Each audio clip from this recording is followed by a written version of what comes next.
On the evening of Tuesday, March 19th, 1935, the streets of Harlem carried the particular weight of a neighborhood caught between two futures. The air was cold, sharp enough to sting exposed skin, and the sky had darkened to that deep indigo that comes just after sunset in early spring.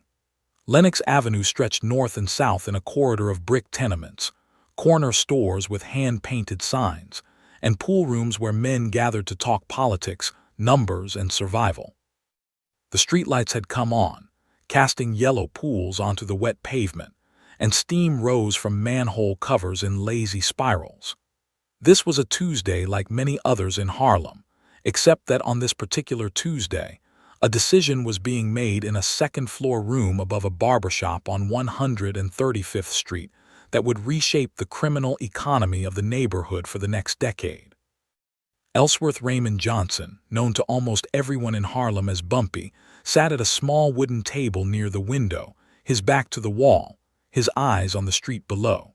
He was 30 years old, though his face carried the kind of lines that come from a life lived without the luxury of safety or rest. He wore a dark wool suit, well-tailored but not ostentatious, a white shirt with the collar open, and a black fedora rested on the table beside him. His hands, scarred and thick-knuckled, were folded in front of him.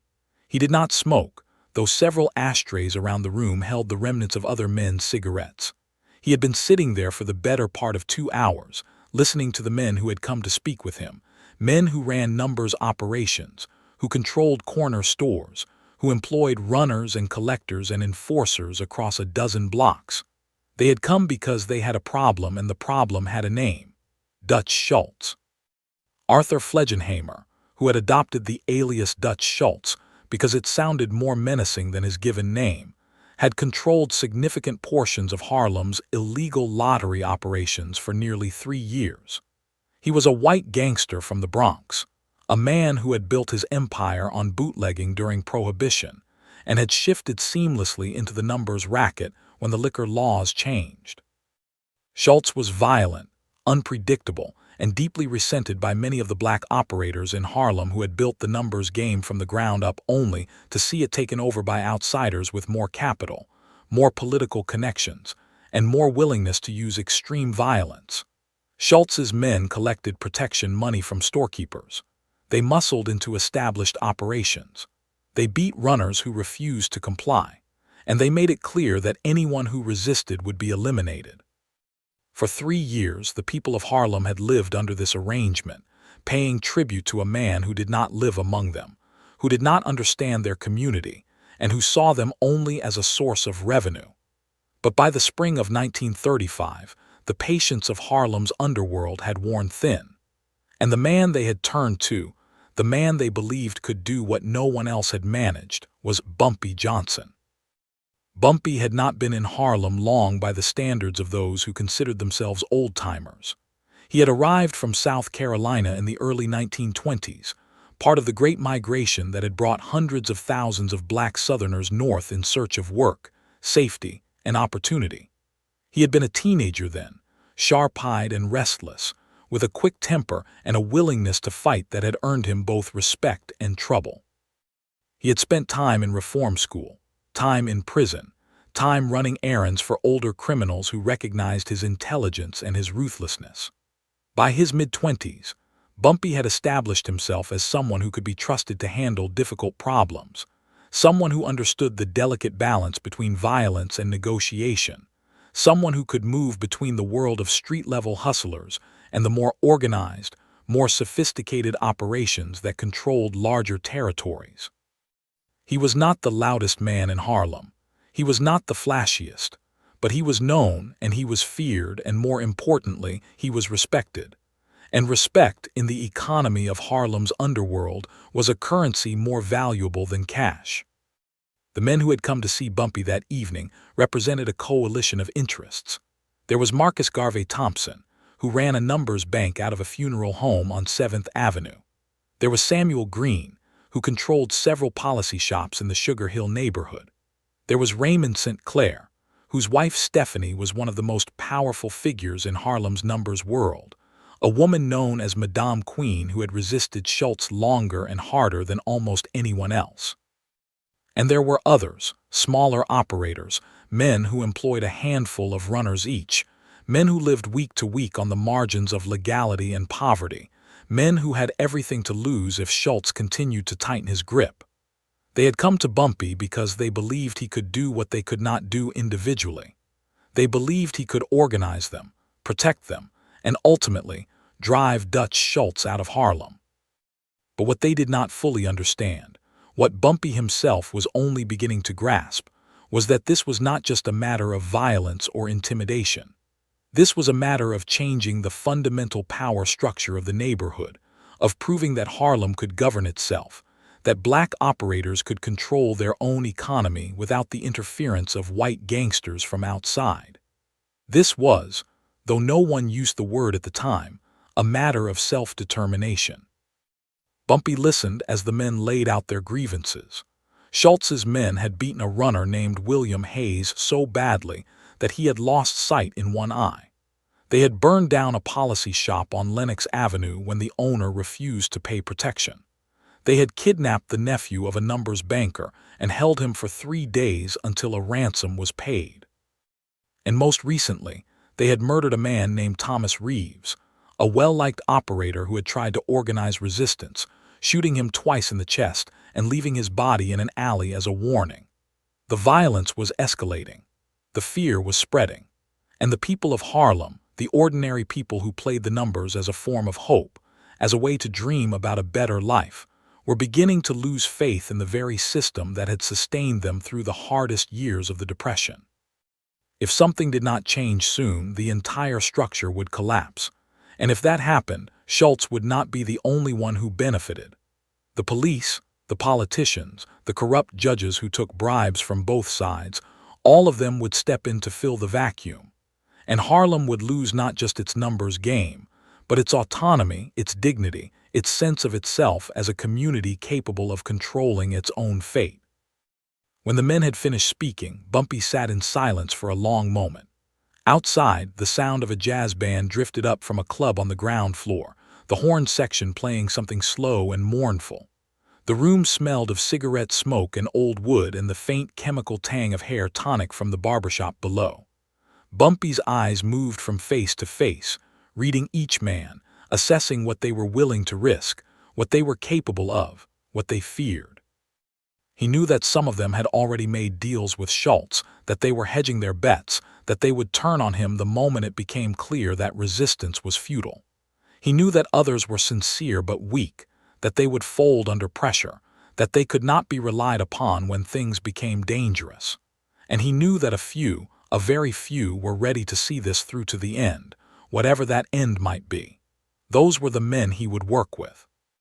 Those were the men who would form the core of what needed to be built.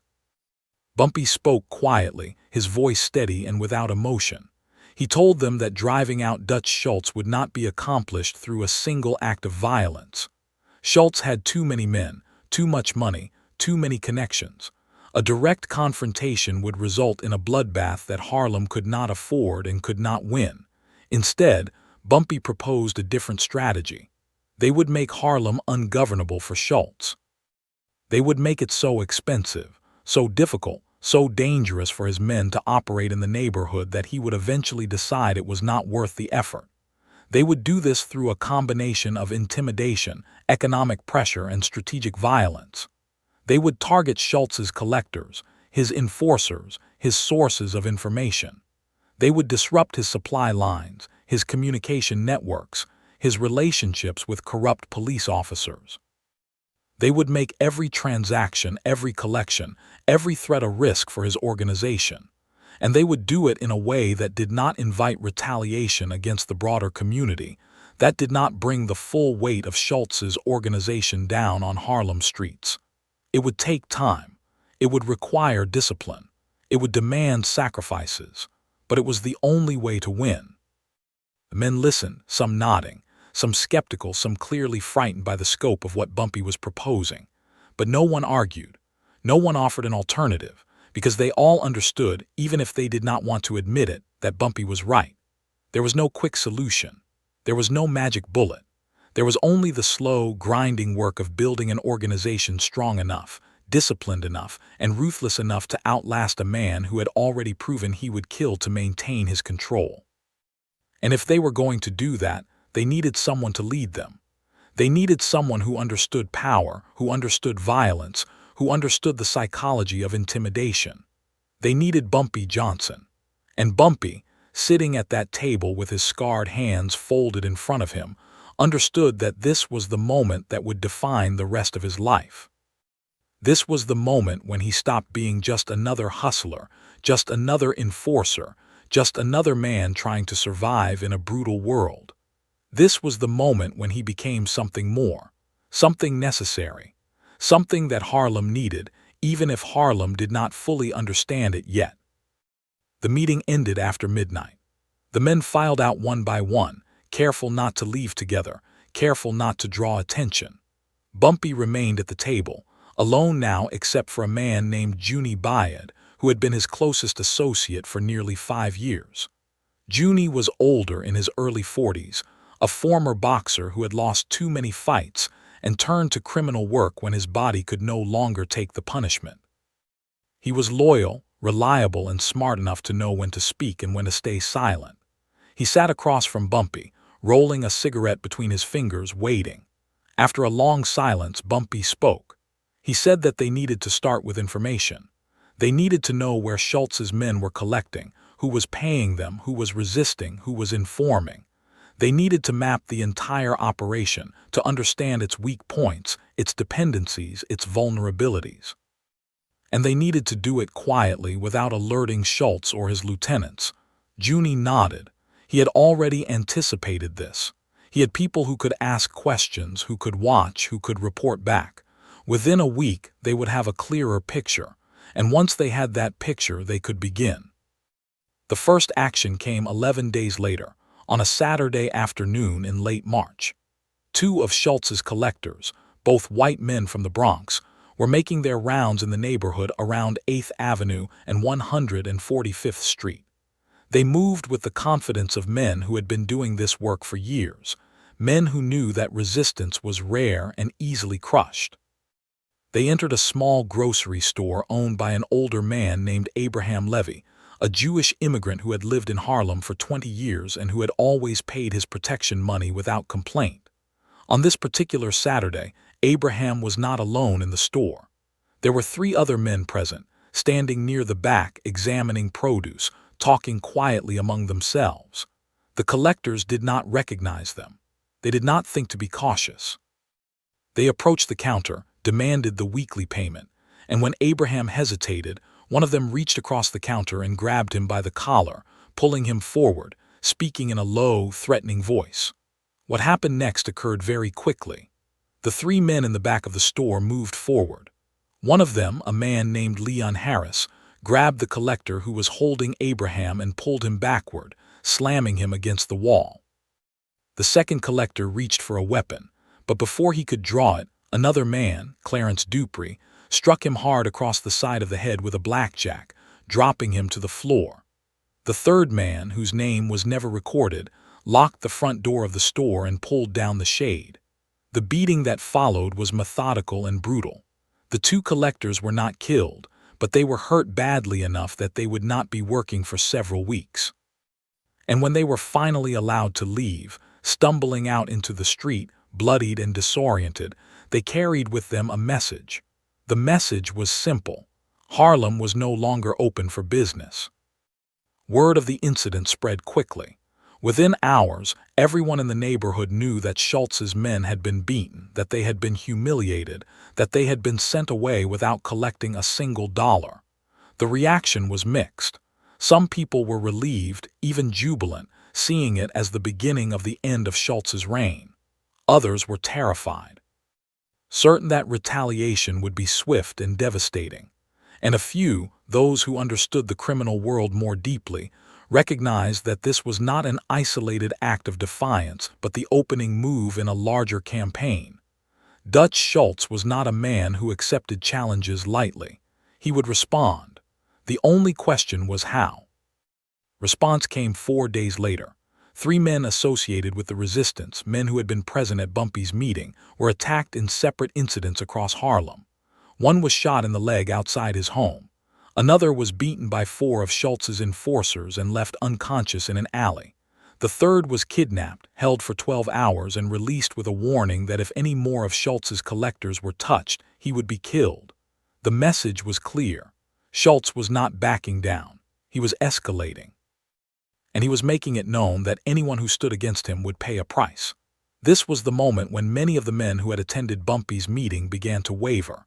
The violence was real, the danger was immediate, and the promise of victory seemed distant and uncertain.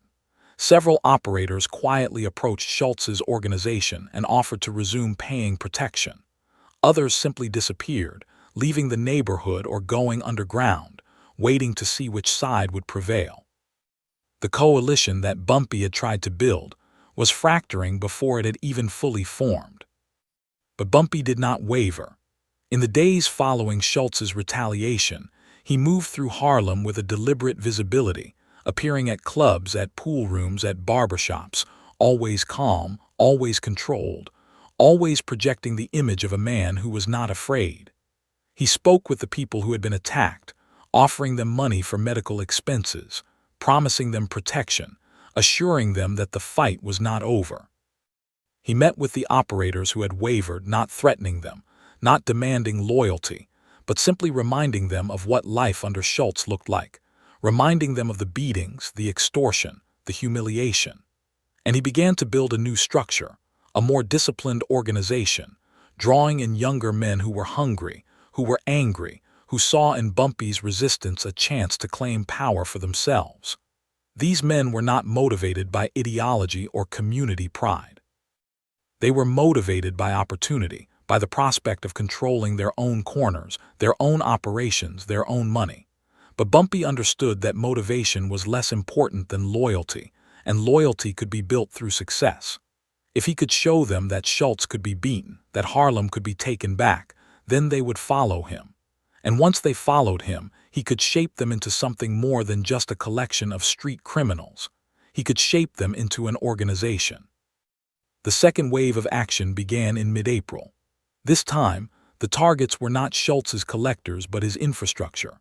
A policy shop that Schultz controlled on Lenox Avenue was firebombed in the middle of the night, destroying records and cash. A truck carrying betting slips from Harlem to Schultz's headquarters in the Bronx was hijacked, the driver beaten and left on the side of the road, the slips burned. A corrupt police officer who had been taking bribes from Schultz was publicly identified. His name and address circulated throughout the neighborhood, forcing him to request a transfer. And 2 of Schultz's most trusted lieutenants, men who had overseen operations in Harlem for years, were ambushed and badly beaten, one of them so severely that he never returned to the neighborhood. These actions were not random. They were carefully planned, executed with precision, and designed to send a message not just to Schultz but to the people of Harlem. The message was that resistance was possible, that Schultz was not invincible, that the neighborhood could fight back. And slowly, the balance began to shift. By early May, Schultz's operations in Harlem were in disarray. His collectors were afraid to work alone. His policy shops were losing money. His lieutenants were demanding reinforcements, demanding more money, demanding a response that would restore their authority. And Schultz himself, operating from his base in the Bronx, was growing increasingly frustrated. He had never encountered resistance like this. In other neighborhoods, in other cities, a show of force had always been enough to bring people back in line. But Harlem was different. Harlem was not backing down. And the longer the conflict continued, the more it became clear that Schultz was losing not just money but credibility. Other criminal organizations were watching. Other neighborhoods were taking note. If Schultz could be driven out of Harlem, then he was not as powerful as he claimed. And if he was not as powerful as he claimed, then he was vulnerable. And vulnerability in the world of organized crime was a death sentence. Schultz convened a meeting with his top advisors in late May. They met in a warehouse in the South Bronx, a location that Schultz used for high-level discussions, a place where privacy could be assured. The men present included Abe Landau, Schultz's chief enforcer, a man known for his willingness to use extreme violence. Also present were Otto Berman, who handled Schultz's financial operations, and several other lieutenants who controlled various aspects of the organization. The discussion was heated. Landau argued for a massive show of force, for bringing in dozens of men and flooding Harlem with violence until the resistance collapsed. He wanted to kill Bumpy Johnson, to make an example of him, to prove that defiance would not be tolerated. Others were more cautious. They pointed out that excessive violence would draw attention from law enforcement, that the police, even the corrupt ones, could only ignore so much bloodshed. They pointed out that Harlem was not like other neighborhoods, that it had its own power structures, its own leaders, its own sense of identity. They suggested negotiation, a compromise that would allow Schultz to maintain some presence in Harlem while giving the local operators more autonomy. But Schultz, sitting at the head of the table, rejected both approaches. He was not interested in compromise. He was not interested in negotiation. He wanted total control. And he believed that with enough pressure, enough violence, enough intimidation, he could break the resistance and reassert his authority. What Schultz did not understand, what he could not understand, was that the resistance in Harlem was not just about money or territory. It was about dignity. It was about the right of a community to govern itself, to control its own economy, to decide who had power and who did not. The people of Harlem had lived for generations under systems that denied them agency, that treated them as second-class citizens, that extracted wealth from their labor while giving them nothing in return. The numbers game, illegal as it was, had been one of the few areas where black entrepreneurs could build something of their own, where they could accumulate capital, where they could employ their neighbors, where they could create a parallel economy that existed outside the control of white institutions. When Schultz moved in and took over, he was not just taking money. He was taking autonomy. He was reinforcing the very structures of racial and economic subordination that Harlem had been fighting against for decades. And Bumpy Johnson, whether he fully articulated it or not, understood this. He understood that the fight against Schultz was not just a criminal conflict. It was a fight for the soul of the neighborhood. And that was why, even when the violence escalated, even when the risks grew, even when it seemed like the fight might be lost, the resistance continued. By June of 1935, the conflict had reached a stalemate. Schultz still had resources, still had men, still had the capacity to inflict damage, but he could not operate freely in Harlem. His collectors were harassed, his policy shops were attacked, his authority was openly questioned, and the cost of maintaining his presence in the neighborhood had become prohibitive. At the same time, Bumpy's organization was under strain. Several of his men had been killed or seriously injured. Money was tight. The coalition that had initially supported him was fragmented, with some operators still paying tribute to Schultz, hedging their bets, waiting to see who would ultimately prevail. And the police, though they had largely stayed out of the conflict, were beginning to take notice. Arrests were being made, though never of the most important figures, never of the men who truly mattered.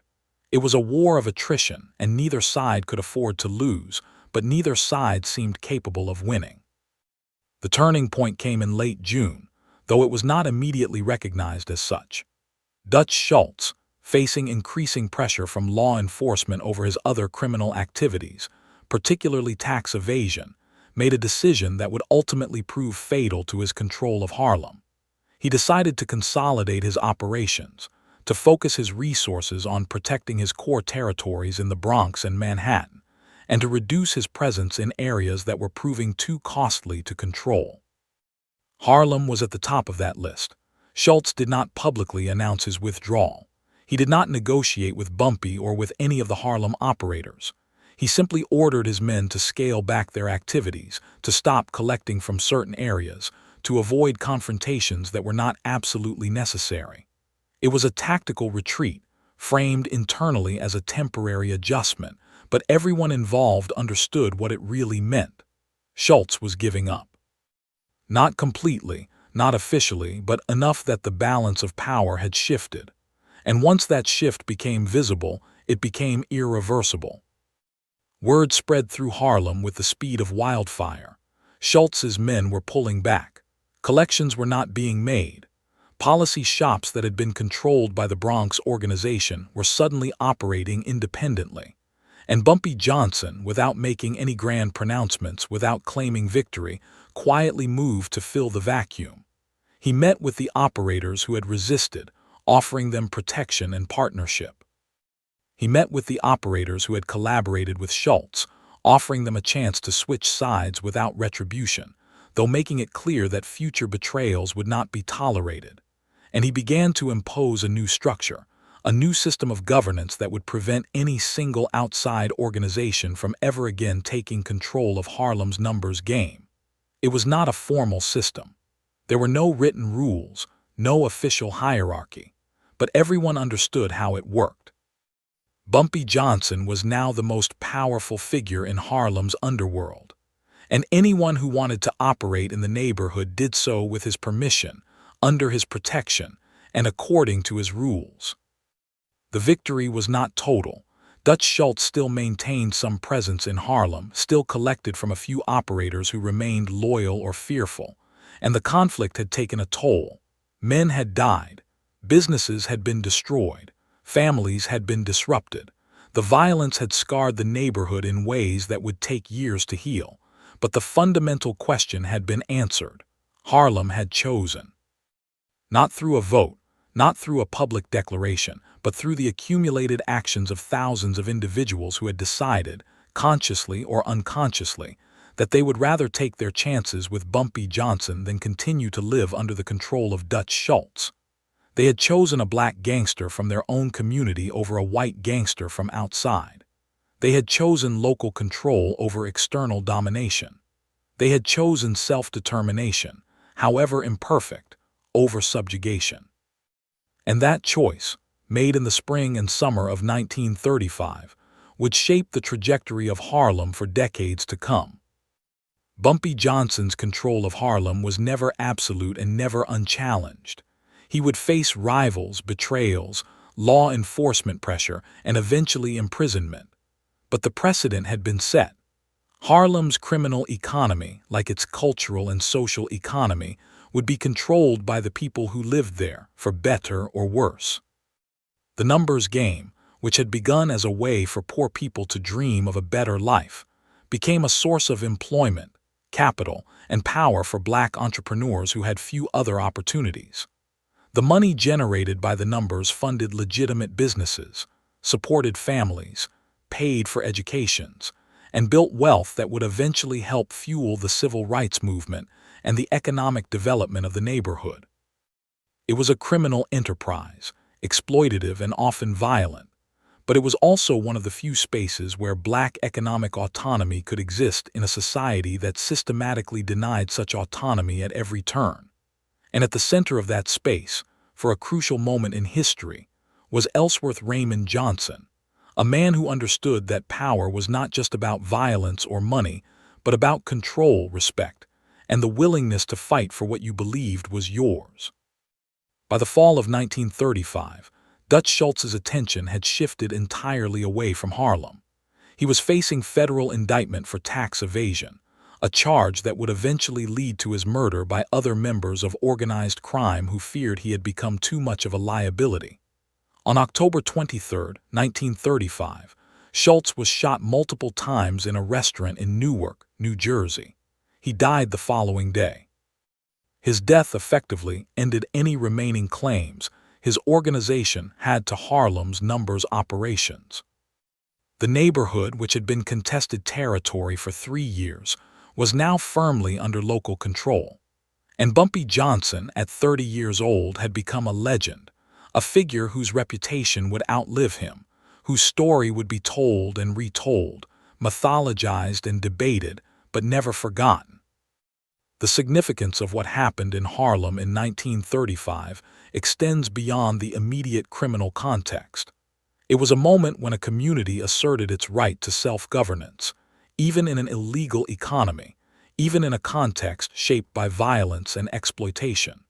It was a moment when racial solidarity and local identity proved stronger than external economic power.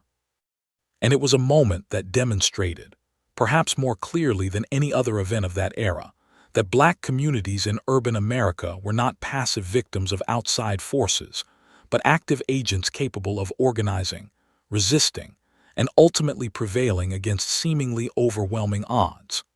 The choice that Harlem made in 1935 was not a choice between good and evil, between legality and criminality, between morality and immorality. It was a choice between two forms of exploitation, two systems of control, two visions of power. And Harlem chose the one that at least offered the possibility of local autonomy, of community control, of dignity.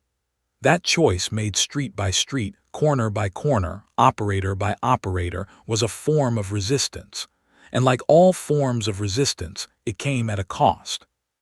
But it also produced something valuable, something that would endure long after the numbers game itself faded into history. It produced a sense of collective agency, a belief that Harlem could control its own destiny, that the people who lived there had the power to shape their own future. That belief, forged in the crucible of criminal conflict, would become one of the defining characteristics of Harlem's identity, a source of pride and resilience that would carry the neighborhood through the struggles and transformations of the decades to come.